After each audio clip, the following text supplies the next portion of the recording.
And I go to Occidental College. My dad, he's been in Korea for the past 14 years. He always jokes with me, like, you know, Occidental costs $20,000 a year. How come you don't make any money? And now it's like 30,000, but you know, when I went, 20,000, how come you don't make any money? You know, we all want to make our parents proud, and I feel a guilt every year.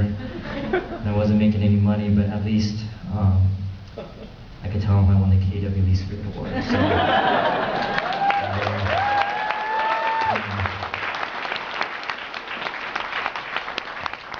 thank you. Just want to thank KW Lee, the godfather of Asian American journalism. I went to Occidental College. My friend Jenny, her older brother Eddie was killed in the riots. He was the Korean that was killed in the riots. And KW Lee spoke to us at a KC conference, and he was the one declaring loud, "Eddie's a martyr. He is a martyr for Koreatown." I just remember how that struck, rang a bell with me, and how much of an impact that made. So I just want to thank you. You're a legend, KW Lee. Dr. William Min. I feel really dumb accepting this award in front of legendary pioneers that are here, but I don't make much money, so I don't feel like I don't feel guilty about it, so thank you. Also, there's a lot of friends that I saw here coming in. I just want to thank them for being here. Nara, Jason, Tate, Tyler, Henry, Bobby, Sam Kang, Liz, Johan, Sandy, Andrew, from USC, C-Sun Andy, Eugene, Eddie, from Project Newspeak, Phil from Angry Asian Man, the whole Chongdae crew, all the volunteers, Paul, Jennifer, Christina, go on and on. Especially Peter Lee, Scrappy, my home. But I especially want to thank my family.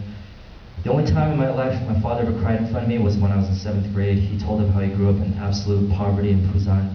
Sometimes he was so hungry and so in pain because his mother, my grandmother, was starving so he could eat, and he would cry. How many of us have cried in pain because we were hungry? When was the last time we were starving? We didn't know when we'd receive our next meal. When you see tears streaming down the face of your father, how do you not shed tears yourself?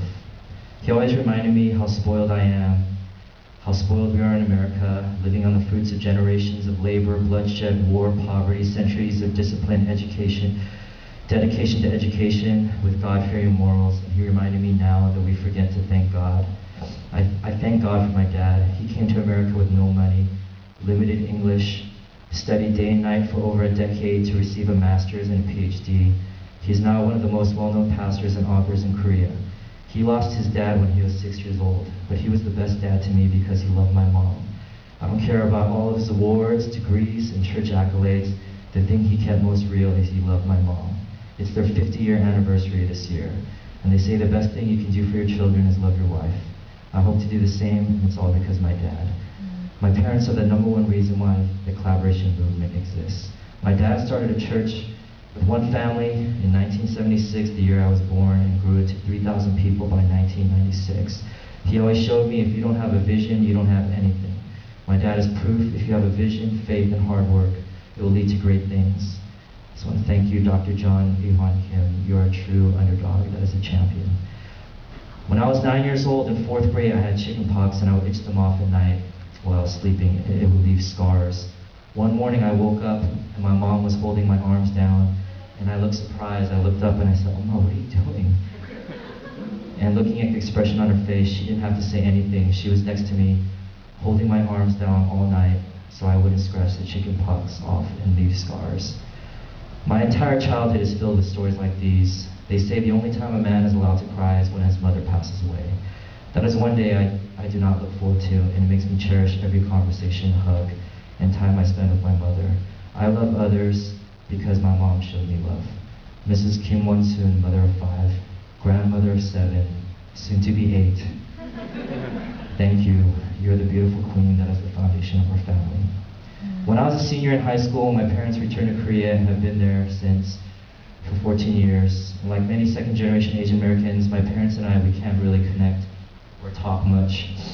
We know we love each other, but throughout my childhood growing up, out of the many activities my parents love, one thing stands out.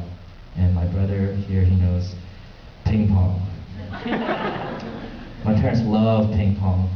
Our family loves ping pong. We always had it in our backyard. We had a little stadium we built. We played competitively, ferociously. We played it like the Olympics with sweat flying. My dad would take his shirt off. My dad would come back from early morning prayer and wake me up to play ping pong. And I would say, but I don't want to play ping pong right now. It's 7 a.m. But my dad is old school. He would wake me up in the freezing cold, and we'd be playing ping pong. And I would play ping pong with my one hand in the pocket, and my dad would yell at me, "So bad! Take your hand out of your pocket when you play your dad." At the time, I was a spoiled teenager, annoyed, angry, and now looking back, those are some of the best times of my life, because my dad was spending time with me. He was playing catch with me, Asian style.